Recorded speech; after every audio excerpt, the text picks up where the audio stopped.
बिस्मिल्लाहिर्रहमानिर्रहीम, अस्सलाम वालेकुम। Welcome my channel Zahra voice. जानिए हज़रत ज़ैद बिन हारिसा के बारे में, जो इस्लाम के सबसे पहले ग़ुलाम थे जिन्होंने इस्लाम कबूल किया। हज़रत ज़ैद बिन हारिसा कबीला ते की शाख बनु महन से ताल्लुक़ रखते थे। आपकी वालदा का नाम सादा बिनते सौलबा था। वो उन्हें साथ लेकर अपने आबाई ख़ानदान में जा रही थी कि रास्ते में उन लोगों पर बनु कीन कबीले के लोगों ने हमला करके माल गनीमत के साथ हज़रत ज़ैद को ग़ुलाम बना लिया और उन्हें औकास की मंडी में हज़रत खदीजा के भतीजे हकीम बिन हज़ाम के हाथ 400 दरहम में फ़रोख्त किया। हकीम बिन हज़ाम ने उन्हें अपनी फुप्पी हज़रत खदीजा को तोहफ़े के तौर पर पेश किया। जब हज़रत खदीजा रसूलुल्लाह सल्लल्लाहु अलैहि वसल्लम के निकाह में आईं तो उन्होंने हज़रत ज़ैद को एक ग़ुलाम की हैसियत से तोहफ़े के तौर पर आपको पेश किया। ज़ैद की वालदा उनकी जुदाई में आंसू बहाती रहती। आपके वालिद ने आपकी तलाश में कोई कसर ना उठा रखी। वो अक्सर शेर पढ़ा करते थे जिसका मतलब कुछ इस तरह है: ज़ैद, मैं तेरी तलाश जारी रखूँगा, मेरे ऊँट थक कर गिर जाएं और साथ छोड़ दें तो फिर भी मैं तुझे तलाश करता रहूँगा। हज के दिनों में ज़ैद के कबीले के कुछ लोगों ने उन्हें देख लिया और वापस जाकर उनके वालिद को पता बताया।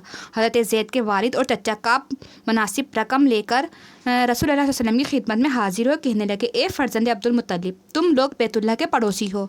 हम आपके पास अपने बेटे के लिए हाजिर हुए, जो कीमत चाहो ले लो और उसे अज़राए करम हमारे हवाले कर दो। रसूलुल्लाह सल्लल्लाहु अलैहि वसल्लम ने फरमाया, कीमत देकर आज़ाद करने से ज़्यादा बेहतर बात ना करो। मैं ज़ैद को तुम्हारे सामने बुलवा लेता हूँ, मामला इसी की मर्ज़ी पर छोड़ देते हैं। तुम्हारे साथ जाना चाहे तो मैं बग़ैर माल के छोड़ दूँगा, और अगर वो मेरे साथ ही रहना चाहे तो मैं ऐसे आदमी को तुम्हारे हवाले नहीं कर सकता जो मेरे पास रहना चाहता हो।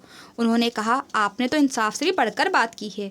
रसूलुल्लाह सल्लल्लाहु अलैहि वसल्लम ने ज़ैद को बुलाकर पूछा, ये दोनों हज़रात कौन हैं? हज़रत ज़ैद ने जवाब दिया, ये मेरे बाप हारिसा हैं और ये मेरे चचा काब।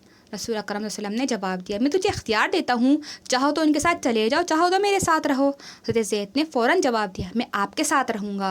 हज़रत ज़ैद के बाप ने कहा, ज़ैद, अफसोस की बात है, अपने माँ बाप के मुकाबले में ग़ुलामी पसंद करते हो।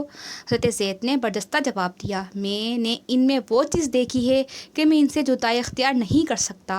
रसूलुल्लाह सल्लल्लाहु अलैहि वसल्लम ने ज़ैद का बाजू पकड़ा और खाने काबा में जाकर ऐलान किया, ए गुरूह कुरैश, गवाह रहो, ये मेरा बेटा है, ये मेरा वारिस है और मैं इसका वारिस हूँ।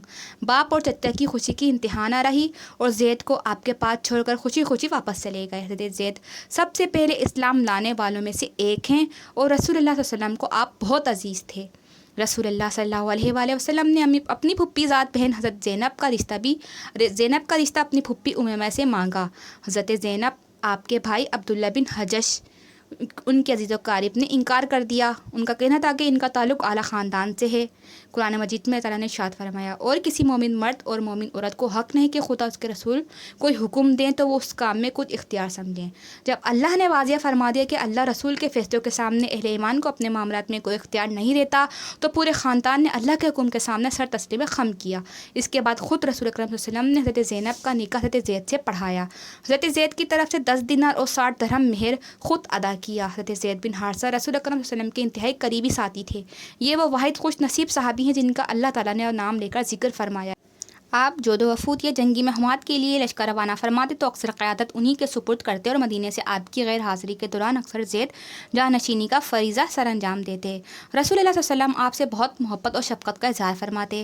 हज़रत ज़ैद बाहर जाते तो उनकी वापसी पर रसूल सल्लल्लाहु अलैहि वसल्लम जिस कदर खुश होते, इतना किसी और की वापसी पर ना होते। हज़रत आयशा फरमाती हैं कि ज़ैद बिन हारिसा एक दफ़ा मदीने से बाहर गए हुए थे, वापस आए तो रसूलुल्लाह सल्लल्लाहु अलैहि वसल्लम मेरे मकान में तशरीफ़ फरमा थे।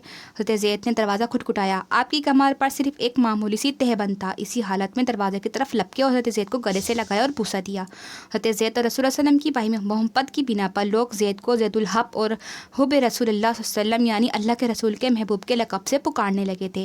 8 हिजरी में रसूलुल्लाह सल्लल्लाहु अलैहि वसल्लम ने शाह बसरा को इस्लाम की दावत पहुँचाने के लिए हज़रत हारिस बिन उमैर को मुकर्रर फरमाया। कैसर रूम के गवर्नर शर्जिल बिन उमर गसानी ने मोता के मकाम पर आपको गिरफ़्तार किया और मजबूती के साथ बांधकर उन्हें शहीद किया। याद रहे कि सफ़ीर और कासिदों का कत्ल निहायत बदतरीन जुर्म था जो ऐलान जंग के बराबर बल्कि इससे भी बढ़कर समझा जाता था। जब रसूलुल्लाह सल्लल्लाहु अलैहि वसल्लम को इस वाक़े की इत्ला मिली तो आपने इस इलाके पर फ़ौज कशी के लिए 3000 का लश्कर तैयार किया। आपने लश्कर का सुपह सलार हज़रत ज़ैद बिन हारिसा को मुकर्रर किया और फरमाया कि अगर ज़ैद कत्ल कर दिए जाए तो जाफ़र और जाफ़र कत्ल कर दिए जाएँ तो अब्दुल्ला बिन रवाह सुपह सलार होंगे। मोता के मकाम पर दोनों फ़ौजों के दरमियान टकराव हुआ। नहायत सख्त लड़ाई शुरू हुई। 3000 की नफरी 2 लाख टिड्डी दिल के तूफ़ानी हमलों का मुकाबला कर रही थी। अजीब व गरीब मार्का था, दुनिया फटी फटी आंखों से देख रही थी। सबसे पहले रसूल सल्लल्लाहु अलैहि वसल्लम के चहीते ज़ैद बिन हारिसा ने झंडा लिया और नहायत बेजिगरी से लड़े। वो लड़ते لڑتے رہے یہاں تک کہ دشمنوں کی نظروں سے چھلنی ہو گئے اور جام شہادت نوش فرما کر زمین پر آ گئے۔ اس کے بعد جب جعفر نے لپک کر جھنڈا اٹھایا اور بہادری سے لڑے، حضرت عمر رضی اللہ عنہ کا بیان ہے کہ میں بھی جنگ میں شریک تھا۔ حضرت جعفر کے شہید ہونے کے بعد ان کے جسم پر زخموں کے نشانات کا شمار کیا گیا تو وہ 90 تھے، اور یہ سارے کے سارے زخم جسم کے اقل حصہ پر تھے۔ حضرت جعفر کی شہادت کے بعد حضرت عبداللہ بن رواحہ نے پرچم اٹھایا، اپنے گھوڑے پر سوار آگے بڑھے اور لڑتے لڑتے شہید ہو گئے۔ اس کے بعد صحابہ کرام نے متفقہ طور پر حضرت خالد بن ولید کو اپنا امیر مقرر کیا اور انہوں نے جھنڈا لیتے ہی نہایت پرزور جنگ کی۔ حضرت خالد بن ولید کا بیان ہے کہ اس روز میرے ہاتھ میں 9 تلواریں ٹوٹ گئیں، پھر میرے ہاتھ میں ایک چھوٹی سی تلوار رہ گئی۔ بہرحال حضرت خالد بن ولید کامیابی اور سلامتی کے ساتھ اپنی فوج کو واپس مدینہ لے آیا۔ یہی وہی معرکہ تھا جس میں حضرت خالد بن ولید کو سیف اللہ کے لقب سے نوازا گیا۔ تعزیت کے لیے رسول اللہ صلی اللہ علیہ وسلم حضرت زید کے گھر تشریف لے گئے تو ان کی چھوٹی بیٹی آپ سے لپٹ کر رونے لگی۔ رسول اللہ صلی اللہ علیہ وسلم اس قدر رنجیدہ ہوئے کہ آپ کی آنکھوں سے آنسو بہنے لگے اور آپ کی ہچکی بن گئی۔ مشہور اسلامی جرنیل حضرت اسامہ حضرت زید رضی اللہ تعالیٰ عنہ کے ہی لقتے جگر تھے۔ شکریہ سامعین، یہ تھی وہ اہم باتیں جو حضرت زید بن حارثہ کے بارے میں تھیں۔ ویڈیو پسند آئے تو پلیز اسے لائک اور شیئر کریں اور میرے چینل کو سبسکرائب بھی ضرور کریں۔